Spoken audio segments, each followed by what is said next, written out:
Hi. I don't really care what I look like right now.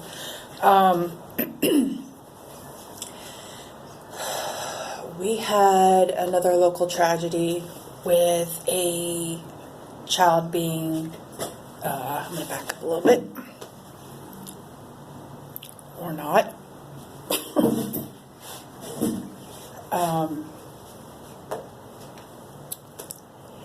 And it's really pulling at my heartstrings, and I'm thankful that it never happened to my children, although it's come very close a couple of times.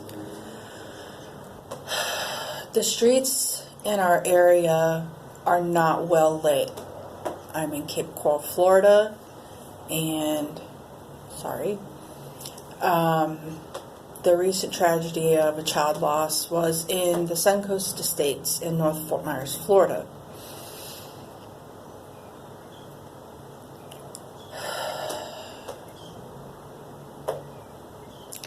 If you leave a community alone to rot, its citizens are going to rot too. If you don't care about them, they're not going to care about themselves. I don't know if that makes sense or not.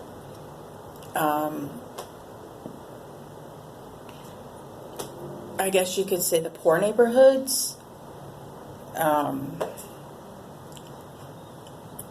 We need to do better. We really do. We need sidewalks. We need street lights. We need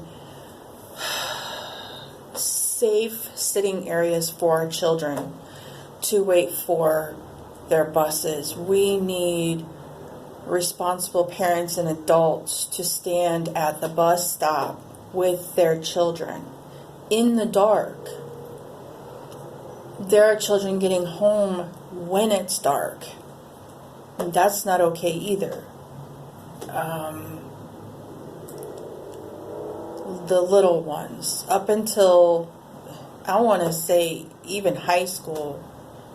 I admit middle schoolers want to start being independent, walking out on their own, and the bus stops can be a little bit of a walk, and walking by themselves is scary, especially in the dark early mornings when there's no good light.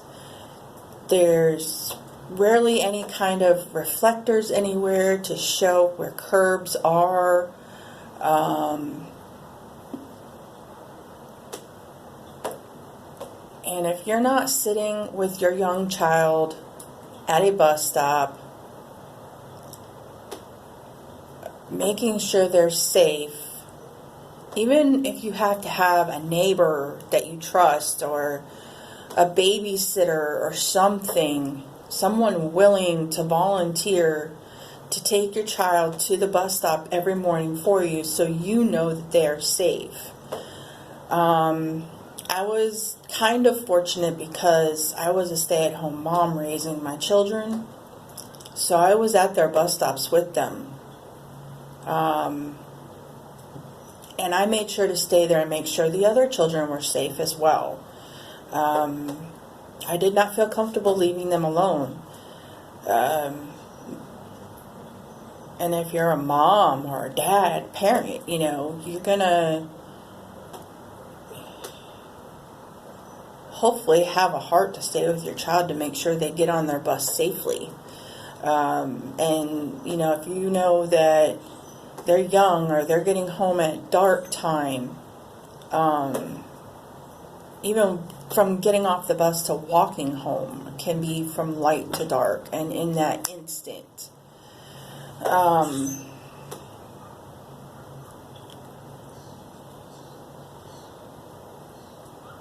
But we need to do better for our children, so our children and their children can do better for the upcoming generations. And I know this kind of got a little long. I'm trying to keep the tears back, and that's why I am taking breaks in between my sentences.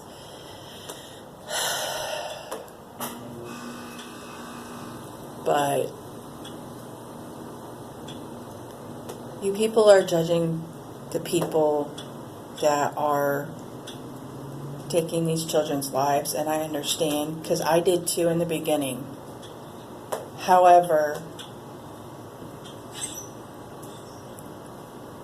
we don't know the circumstances of how it began. All we know is how it was finished. And if they ran, they were scared. Yes. They knew they did something wrong. Yes. And they know from that moment on that their life is over. Whether they have remorse or not, regret what they did or didn't do. And I'm not one to leave a scene of anything. It happened to one of my children.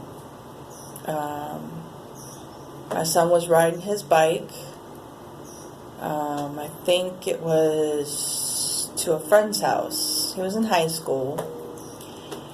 And the car came out of nowhere, had her child in the car. And my son had to stop on his brakes very quickly. And he did not have a helmet on. So sorry.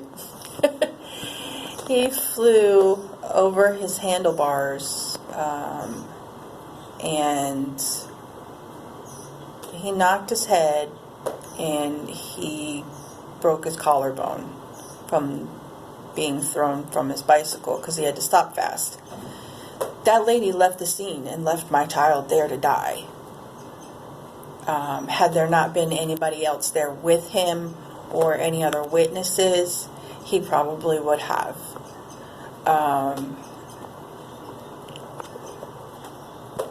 Because if nobody had helped him, he probably would have fell unconscious. So yes, I have been there. And I'm not saying that this is true or not because I wasn't there, but my son said he ran into that lady again later on, and she did apologize profusely. However, I know that a child's life has been taken now twice in the last 2 years, and it's a new year, I understand.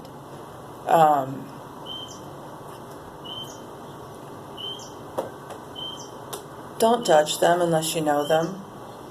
And even then, God says don't judge.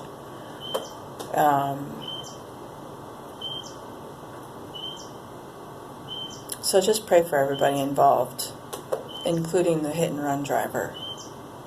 Please. That's all I'm asking. Peace.